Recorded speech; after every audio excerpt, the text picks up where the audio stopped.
U.S. Secretary of State Anthony Blinken's three-nation Africa tour is seen by many as part of efforts to rebuild engagement across the continent and counter geopolitical rivals China and Russia.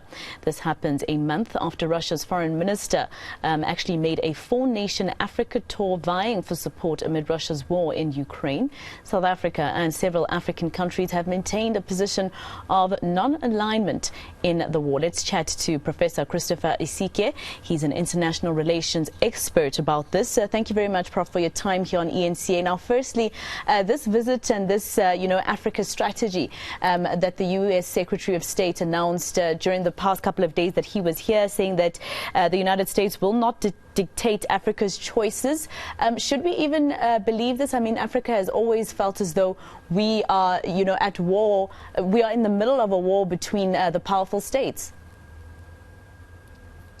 Well, yes, that's correct. Africa is experiencing another Cold War moment like we had during the Cold War era, where we became a battlefield for superpowers to, compete for influence and fight proxy wars, But this time, though, it is more about competition for Africa's resources, and it involves more than just two superpowers. It's the US, it's China, and then we also have Russia. And I agree with you that the sentiment many have is whether we should believe what the US Secretary of State has said.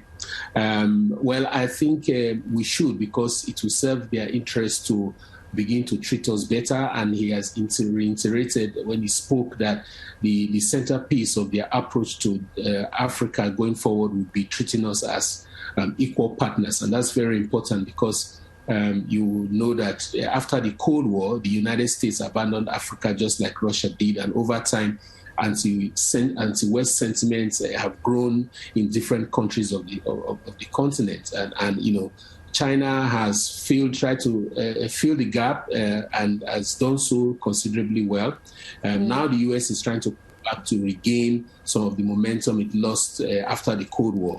So it will serve them better if they really engage with us as equal partners, so that our voices will be put out there and they partner with us equally, as you said.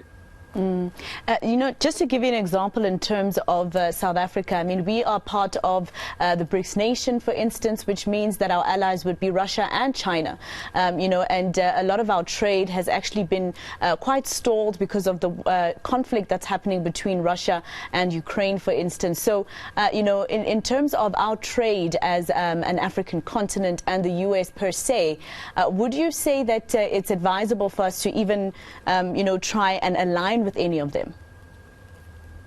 No, it won't. And it's not South Africa's tradition to align with a particular world powers per se. South Africa's philosophy is based on an interconnected world, and it believes in multilateralism as a way of dealing with problems. And that's something that we're beginning to introduce to the world, and the world is beginning to see. And COVID taught us a lot about that as well. If South Africa's trade, for example, with the US is much more bigger than its trade with Russia, for example. I know the China one is bigger, but it will serve South Africa better to be friends with everyone, to be able to deal with everyone.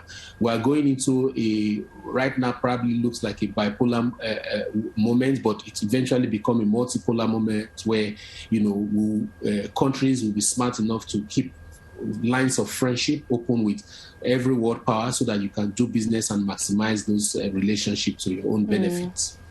And this, Professor, is obviously quite a huge change coming from the U.S., thinking about the fact that just a few years ago, and in fact maybe a couple of months ago, their former president used to he used to be very derogatory towards the African continent.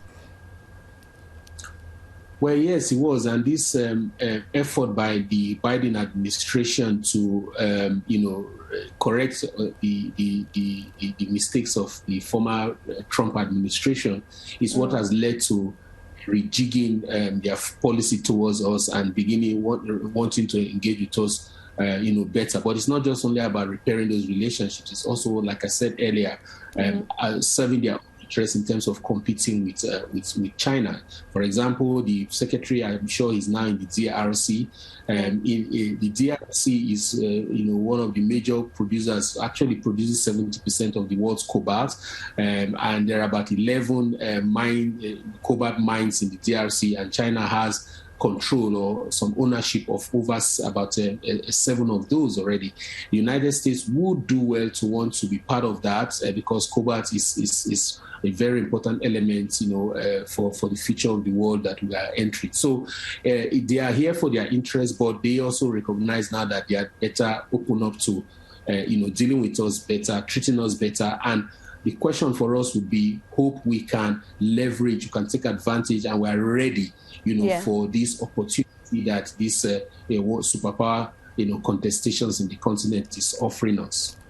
All right, Prof, thank you very much for your time. Hopefully, as Africa, we will see the type of power we have, although not economic, but this shows that we do have the power to be able to actually take the decisions ourselves. Thank you very much. That was Professor Christopher Isike. He is an expert in international relations.